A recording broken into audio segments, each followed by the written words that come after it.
মা বাবার কবর জিয়ারত করবেন কিভাবে? অনেকে আমরা এই বিষয়গুলো জানি না। কবর জিয়ারত হচ্ছে আপনি কবরের কাছে গিয়ে আপনি সালাম দিবেন। কবরবাসীর জন্য একটা সালাম রয়েছে, এই সালামটা আপনি দিবেন। বিশেষ করে যদি আপনি কবর জিয়ারত করতে নাও যান, দূর থেকেও যদি আপনি আপনার মা বাবার জন্য দোয়া করেন, সেই দোয়াটাও আপনার মা বাবা পেয়ে যাবে, তাদের কবরে পৌঁছে যাবে। আপনি যেখান থেকে দোয়া করেন সেখান থেকেই আপনার মা বাবার কবরে পৌঁছে যাবে। অথবা আপনার আত্মীয় স্বজন যে কেউ দুনিয়া থেকে বিদায় নিয়েছেন, আপনি তাদের জন্য দোয়া করবেন। কেননা যারা দুনিয়া থেকে বিদায় নেয় তারা চাতক পাখির মতো তাকিয়ে থাকে, কখন আমার পরিবারের লোকজন আমার জন্য একটু দোয়া করবে। কেননা তখন তারা সম্পদ চায় না, টাকা পয়সা চায় না, তারা শুধু তাদের পরিবারের কাছ থেকে একটু দোয়া চায়। সুতরাং আপনি দোয়া করবেন আপনার পরিবারের জন্য। কবর জিয়ারত করার সুন্নাহ নিয়ম হচ্ছে আপনি কবরে গিয়ে একটা সালাম দিবেন, আসসালামু আলাইকা ইয়া আহলাল কুবুর ইয়াগফিরুল্লাহু লানা ওয়া লাকুম ওয়া আনতুম সালাফুনা ওয়া নাহনু বিল আসার।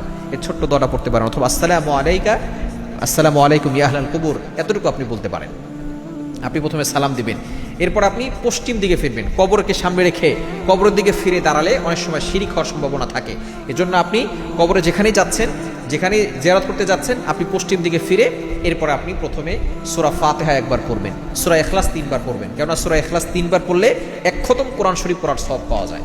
এরপর আপনি সূরা তাকাসুর পড়বেন, আপনি দুরূদ শরীফ ইস্তেগফার পড়বেন। আপনি 3 বার দুরূদ শরীফ 3 বার ইস্তেগফার পড়তে পারেন। সূরা ফাতিহা একবার, সূরা ইখলাস 3 বার, সূরা তাকাসুর একবার। এটা পড়ে আপনি আল্লাহর কাছে দোয়া করবেন, রব্বির হামহুমা কামা রব্বায়ানি সগীরা। এই দোয়া আল্লাহ তাআলা নিজে শিক্ষা দিয়েছেন। এই দোয়া পড়ে আপনি আল্লাহর কাছে আপনার পিতামাতার জন্য বলবেন, আল্লাহ আমার পিতামাতার সকল অপরাধ ক্ষমা করে দিয়ে তাদের কবরখানা জান্নাতের বাগান বানিয়ে দাও। কোনো সন্তান যদি পিতামাতার জন্য দোয়া করে, আল্লাহ তাআলা সেই দোয়া ফেরাতে লজ্জাবোধ করেন। এজন্য সন্তানরা বেশি বেশি করে পিতামাতার জন্য দোয়া করবেন।